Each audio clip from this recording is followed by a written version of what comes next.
बिस्मिल्लाहिर्रहमानिर्रहीम। अल्लाह रब्बुल इज़्ज़त ने तमाम जिन्न व इंस को अपनी इबादत की खातिर पैदा फरमाया कि ये जो ज़िंदगी है, ये ज़िंदगी का हर लम्हा अल्लाह रब्बुल इज़्ज़त की बंदगी में और उसकी इताअत और फरमाबरदारी में, उसके अहकामात के मुताबिक ज़िंदगी गुजारने में बसर हो, ताकि वह दुनिया और आखिरत में सुरखरू हो। अल्लाह रब्बुल इज़्ज़त इरशाद फरमाता है, सैयदना अबू हुरैरा रज़ी अल्लाह ताला अन्हु से मरवी हदीस पाक है कि आका अलैहिस्सलाम ने इरशाद फरमाया, अल्लाह रब्बुल इज़्ज़त इरशाद फरमाते हैं कि यब्ना आदम तफर्रग लिबा इबादती अमला सदर का गिनन।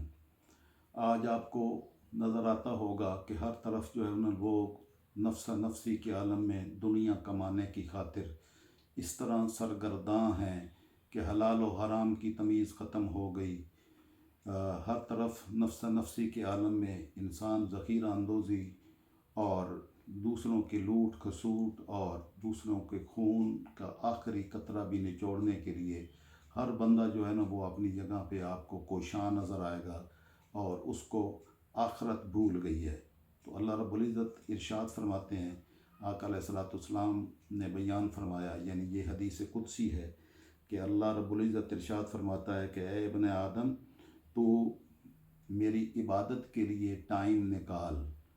यानी दुनिया के काम भी अपनी जगह पे जारी रखो, लेकिन अल्लाह की बंदगी और इबादत के लिए भी वक़्त निकालो। अगर तुम मेरी इबादत के लिए वक़्त निकालोगे तो अमला कल्बा का सदरा का गिनन, तो मैं तेरे सीने को गिना अता फरमा दूँगा और तेरे सीने को गिना से भर दूँगा। वह असुद्दा फ़क्र का, और तेरा जो फ़क्र और मोहताजी है उसको मैं दूर कर दूँगा। वह ला तफ़ल, और अगर तुमने मेरी इबादत और बंदगी के लिए वक़्त ना निकाला तो अमला मला तो यदय का शुगलन, तो मैं तेरे दोनों हाथों को मसरूफ़ियत में डाल दूँगा और तेरी पास वक्त ही नहीं होगा। रात दिन तेरे दोनों हाथ जो है ना वो इस तरह मशगूल होंगे तो कि तुम्हारे पास जो है ना वो इबादत इलाही और अल्लाह के अहकामात की तामील के लिए वक़्त ही नहीं निकलेगा।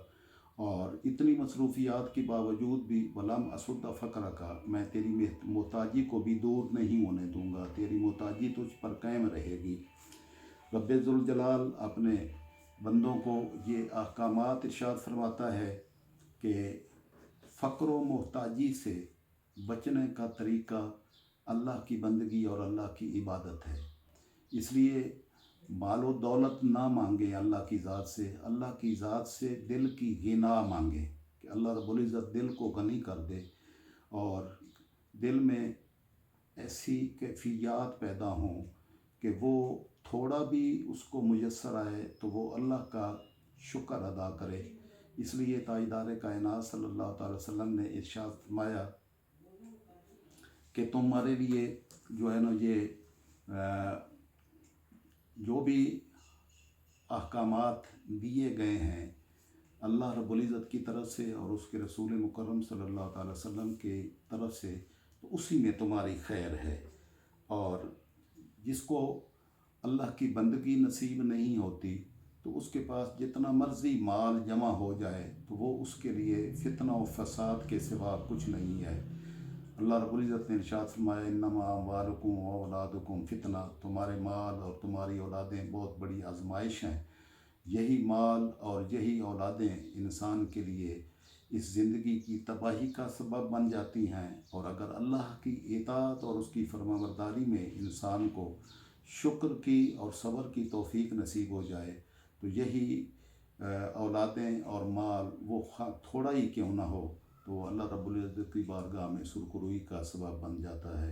इसलिए हमेशा अल्लाह की बारगाह से दिल की गिना मांगनी चाहिए, सिर्फ़ मालो दौलत की कसरत नहीं तलब करनी चाहिए। अल्लाह रब्बुल इज़्ज़त हमें सिराते मुस्तकीम पर गामज़न फरमाए और दुनिया व आखिरत में कामयाबी और सुरखरुई अता फरमाए। अस्सलामु अलैकुम व रहमतुल्लाहि व बरकातुहू।